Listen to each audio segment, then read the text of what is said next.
Israel के प्रधानमंत्री Benjamin Netanyahu के घर पर फिर से हमला हुआ है। टाइम्स ऑफ इजराइल के मुताबिक प्रधानमंत्री नेतन्याहू के सीजेरिया स्थित घर पर फिर से हमला किया गया था। पीएम के घर की तरफ 2 फ्लेयर्स आग के गोले दागे गए थे, जो कि इजरायली पीएम के घर के आंगन में गिरे हैं। इस बात की पुष्टि इजरायली पुलिस ने की है। हालांकि ये हमला किसने किया और कहां से हुआ, इस बात की जानकारी अभी तक पुलिस नहीं जुटा पाई है।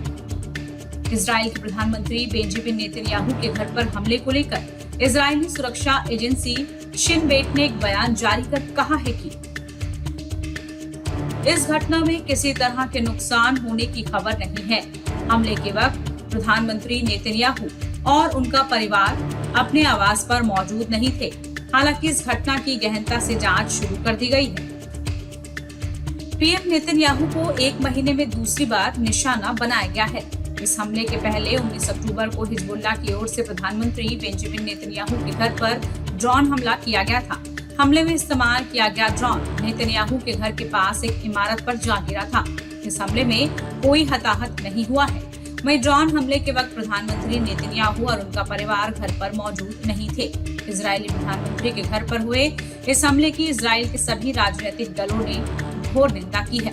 विपक्ष के नेता यायर लैपिड ने और बेनी गेट्स ने इस हमले के दोषियों के खिलाफ सख्त कार्रवाई करने की मांग की है।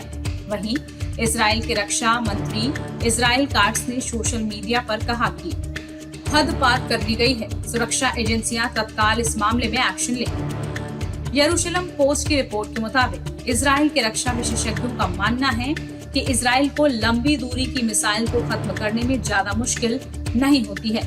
हालांकि कम दूरी से रॉकेट, मिसाइल या ड्रोन को पकड़ने में इजराइल का सुरक्षा सिस्टम नाकाम साबित हो रहा है।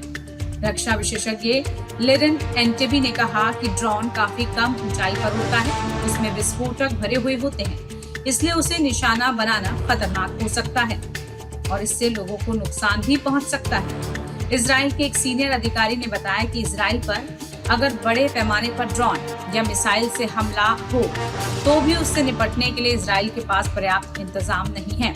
हाँ, कुछ मिसाइल को तो रोका जा सकता है, लेकिन अचानक कई हमलों को रोक पाना इजराइल के आयरन डोम के लिए भी नामुमकिन लगता है।